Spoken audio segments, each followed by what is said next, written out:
Emasisweni podcast and chill with the man of the match.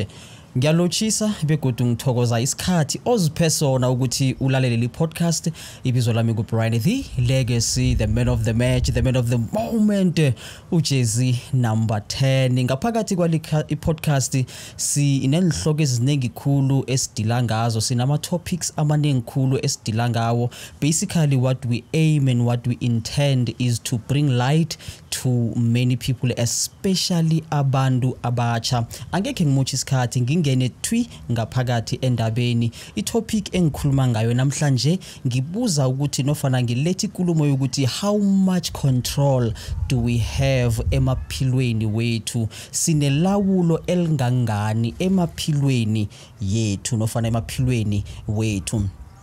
Ngizoyithatha ngiyibuyisele emuva, because in most cases we usually say ukuthi ngidepressed ngereason yokuthi izinto zami azenzeki the way ngifuna zenzeke ngakhona. But the question is, how much do you know about izinto zakho ezenzakalako nofana yini lepilweni yakhe kufanele ukuthi yenzeke? Are we sure ukuthi imfiso zethu zikhambisana ne-destiny yethu?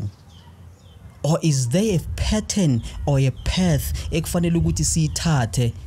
Sazi njani? Ngithome lula.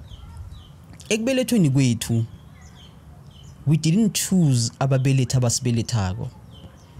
We didn't choose isikhathi esibelethwa ngaso. We didn't choose igender lesingiyo. We didn't even choose our names la isikhule sabizwa ngawo ukuthi namhlanje nginguBrian. I didn't choose this name. The surname engiyisebenzisako, it's not my choice. The village engikhulele kiyo angazikhetheli. The hospital engibelethelwe kiso leso sibedlela was not my choice. Yonke into sibuyela kiyo emuva akusi choice yethu. Ngitshilo ukuthi ababelethi abasibeletha kasikabakhethi. Ukuthi sibelethwa nabo bani asakakhethi. Namhlanje I will tell you ukuthi I've got 4 brothers and 3 sisters. Akusi choice yami. I will say to you ukuthi ngiyi third born or ngiyi fourth born. It's not my choice. Isikole engene kiso angazikhetheli, ngifakwe babelethi bami. Ngasuke primary ngaya high school, nalapho bengingasi choice yami. Ngiye evarsity. I thought I had made a choice. But did I really make that choice? So umbuzo omkhulu bakuthi, how much control do we have emaphilweni wethu? Or is there a stage or a level lapho sikhona khona nofana sinelungelo lokuthi sibe nelawulo emaphilweni yethu na? Which is why today ngilethi inkulumo yokuthi it is very wise not to focus much on what you love or what you like, but rather what you are good at. Because ubelethwa nje, there's a gap ekhona that you can fill. The moment you know how to fill that gap, the moment you think like an entrepreneur, the moment you think like a businessman, uqabange njengosomashishini, ungayene mfiso zakho ngoba ke ukhumbule kunabantwana abathi bathanda ibhola. Ngikhuluma ngesoccer.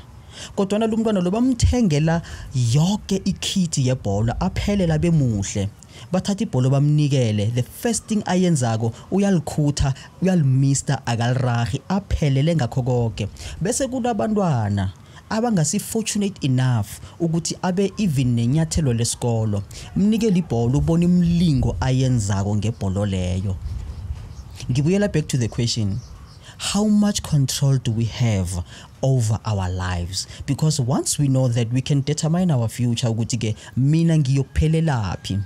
The advice I can give to anyone listening to Emasisweni podcast and chill guguti, do not focus more on what you love, but focus more on what you can do. Ungaqali lokho kufunako, qala ukuthi wena ukhona ini. Ngoba ke you can love someone, but if they don't love you back, it's useless. You can love something, but na engakufaneliko ukuyimbatha kwakho akukusizi. ungayimbathi label impahla ezidurako, but if ever they don't look good on you, uyokudlula umuntu ongaziko nokuthi igama le label ayimbetheko leya yini, but they will look better than you. So if we can understand ukuthi what does our destiny hold for us, it will be very simple. We will stop stressing. We will stop chasing ithando ku social media.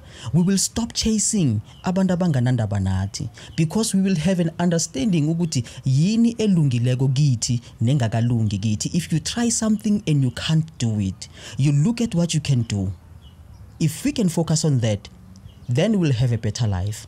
Because I'm a business people, ufika endaweni aqale the surrounding, aqale abantu balapho, aqale igap ekhona, akavuli lokhu yena kufunako, uqala igap ekhona, asebenzele phezu kwegap ekhona, avale igap ekhona. A businessman looks at the problem and comes up with a solution. From the solution, they will make money. If you want to make money, you don't chase money, you chase the problem, you fix the problem for abantu.